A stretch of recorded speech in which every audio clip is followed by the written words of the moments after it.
Hey Leute, Elep hier und das hier ist jetzt eine kleine Kollaboration zusammen mit Cantrix, wo er jetzt gleich seine Performance machen wird und ich den Trick danach erklären werde. Auf seinem Kanal ist es genau andersherum, da habe ich eine Performance gemacht und er hat den Trick erklärt. Das Video ist natürlich unten und vermutlich auch hier oben in der Infokarte verlinkt und ohne jetzt groß drum rumzureden, kommen wir direkt mal zu seiner Performance.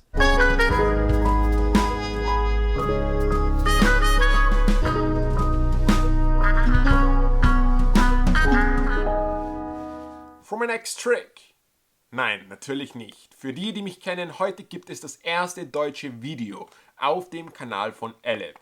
Für die, die mich noch nicht kennen, ich heiße Khan, betreibe einen englischen YouTube-Kanal, auf dem ich primär Zaubertricks in Form von Kartentricks vorführe, die ich anschließend erkläre. Falls ihr meinen Kanal noch nicht angeschaut haben solltet, würde ich mich sehr freuen, wenn ihr euch meinen Kanal anschaut, die Videos anschaut und falls euch hoffentlich der Inhalt gefallen sollte, würde ich mich sehr darüber freuen, wenn ihr ein Abo hinterlässt.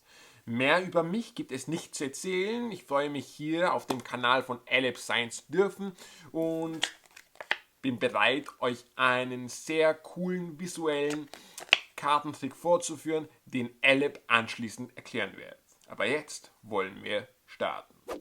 So, für diesen Trick benötige ich die 4 Könige. Das Ziel ist ziemlich einfach. Wir wollen, dass sich die Könige ein König nach dem anderen umdrehen.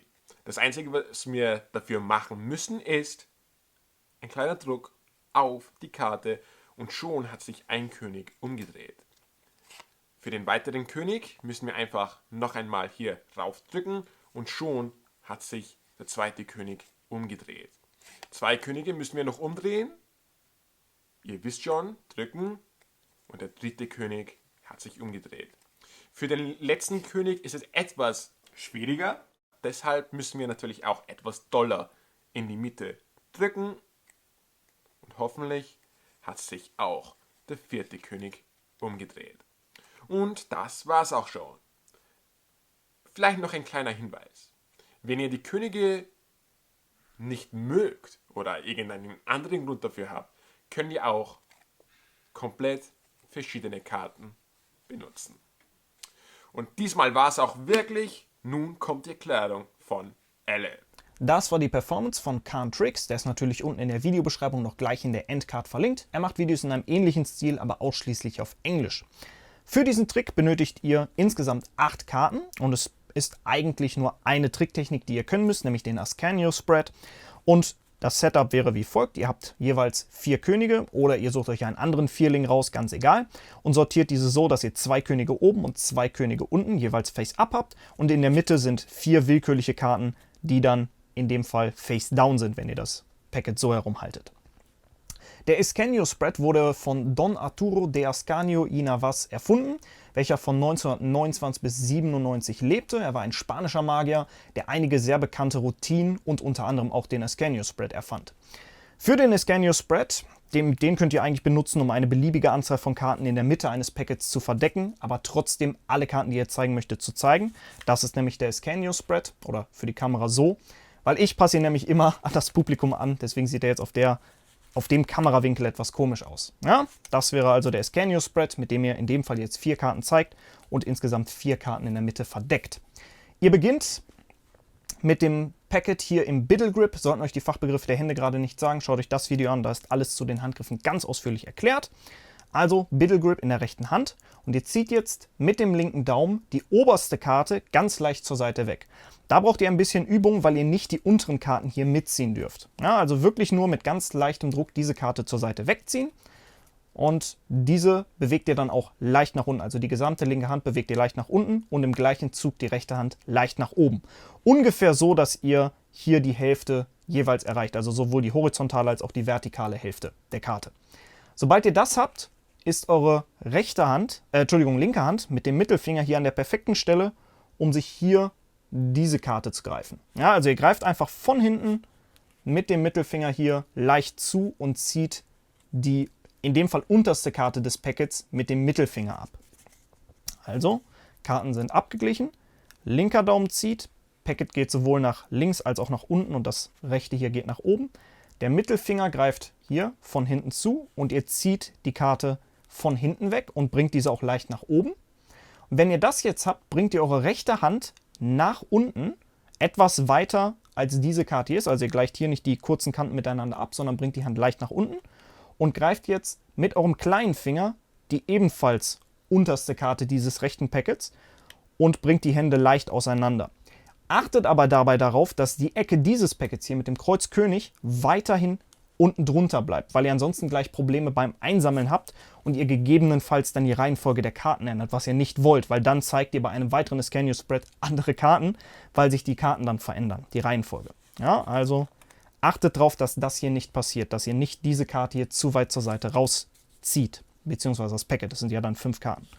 Ja, also so, ihr könnt gegebenenfalls dann noch die Karten leicht auseinanderbringen, dann kann das Packet die unter den Karten hervorkommen, aber ihr müsst hier die Lücke lassen, sodass diese Karte hier wieder an zweite Position von oben kommt und somit auch das gesamte Packet.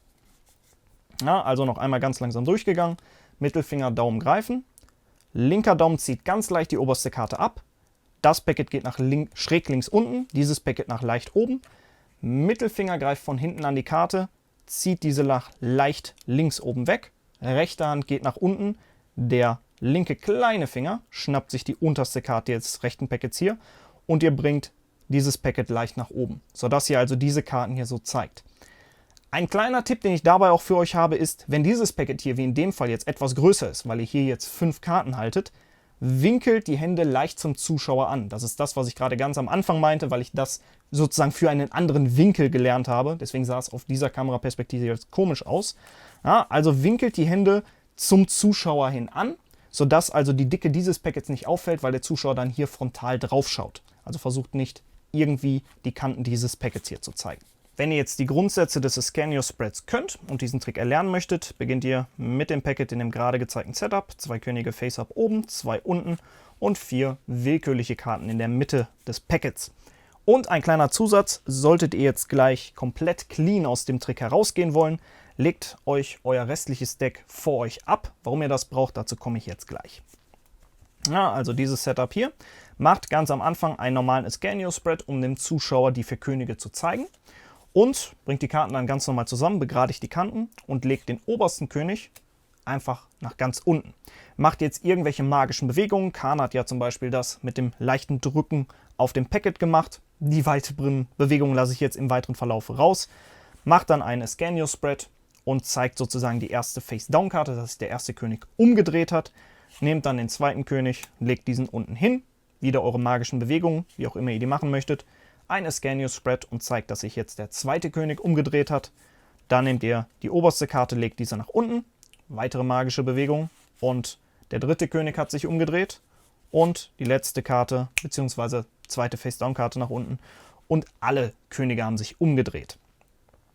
Jetzt dreht ihr dieses Packet dann, nach weiteren magischen Bewegungen zum Beispiel, einfach um. Und könnt jetzt, da ihr in der perfekten Position seid, da es egal ist, wie rum ihr das Deck dreht, könnt ihr hier einen weiteren Ascanio Spread machen, um zu zeigen, dass das jetzt 4 willkürliche Karten geworden sind. Ihr könnt theoretisch hier auch einfach Schluss machen, also dieses Packet schließen und den Moment dann sozusagen genießen. Aber ihr könnt einen Schritt noch weiter gehen und komplett clean, also ohne irgendwelche komischen Sachen in den Händen, aus dem Trick herausgehen. Dafür nehmt ihr euch das Packet, wo die 4 Könige drunter liegen, also das einzige, was ihr in der rechten Hand habt, und legt dieses auf das Packet drauf und zählt dann einfach, auch ruhig leicht schlampig, die restlichen 4 Karten auf das Deck selbst drauf, weil dann habt ihr eine Ausrede, diese Kanten hier zu begradigen und könnt dann, zum Beispiel, wenn der Zuschauer danach fragt, diese 4 Karten rausgeben, ohne dass irgendwas ist. Also, noch einmal, ihr habt dieses Setup hier ungefähr, ja, mit den 4 Königen in der Mitte, hattet ihr den Ascanio Spread gemacht und legt dann einfach nur dieses Packet, möglichst nicht so zum Zuschauer zeigend, sondern natürlich leicht nach unten angewinkelt und einfach drauf geworfen und dann relativ zügig danach die 3 restlichen Karten ebenfalls drauf und begradigt dann die Kanten, weil dadurch fällt es dann nicht mehr auf, wenn da noch auf einmal zusätzliche Karten gelegen haben. Ja, und dann könnt ihr die Karten herausgeben zur Inspektion und mischt am besten danach einmal kurz das Deck durch, damit nicht unbedingt auffällt, dass die Könige auf einmal wieder oben liegen.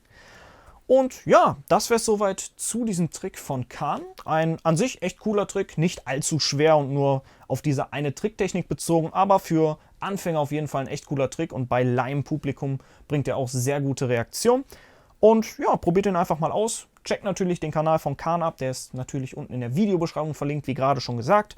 Und ohne groß drum rumzureden, kommen wir dann hier zur standardmäßigen Endcard. Also, see ya!